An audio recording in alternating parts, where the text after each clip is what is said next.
Hi friends, நான் உங்கள் அஜித் ராஜா. இப்போ எங்கே இருக்கேன்னா சென்னையில் நாங்கள் ஒரு ரெஸ்டாரண்ட் ஆரம்பிச்சிட்டோம். அதுக்கு மாஸ்டர் யாருன்னா கேஜிஎஃப் புகழ் திருப்பூர் அம்மாள்.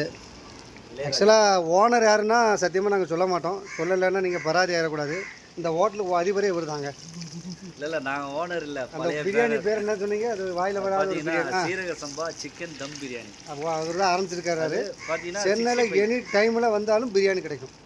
24 hours பிரியாணி. 20 hours மிஸ் பண்ணிடாதீங்க. யாரோ பிரியாணி ஆர்டர் பண்ணணும்னு சொன்னீங்கன்னா வந்து 1 2 3 4 5 6 7 8 9 10 கால் பண்ணுங்க. 10 நம்பர் இல்லையா? ஆளுக்கு 2 நம்பர் வச்சு 6 நம்பர் தான் இருக்குது. சரி, வீட்டில் சேர்த்து சொல்லியிருக்கீங்க. அதனால் ஓனர் இவர் தான். நாங்கள் வந்து லேப்பருங்க. நான் அப்ரெண்டிஸு. சமையலெல்லாம் நாங்கள் பண்ணிட்டோங்க. வேலை நடந்துகிட்ருக்கு. சீக்கிரமாக வேலை முடிஞ்சிடும். நான் பாருங்கள், இன்றைக்கி ஒரு ஆர்டர் வந்திருக்கு. இன்னைக்கு எந்த ஊர் ஆர்டர் இது? பார்த்தீங்கன்னா 65 ரெடி ஆகிடுச்சு. ஆல்ரெடி சீரக சம்பா தம் பிரியாணி ரெடி ஆயிடுச்சு. எல்லாம் ரெடி ஆகிடுச்சு. யாரும் மிஸ் பண்ணிடாதீங்க. வந்து சாப்பிடுவாங்க, கூப்பிடுங்க. மெட்ராஸில் வடபழனியில் பெரிய ஹோட்டல் ஆரம்பிச்சிருக்கோம். நன்றி, வணக்கம். நான் உங்கள் அஜித் ராஜா.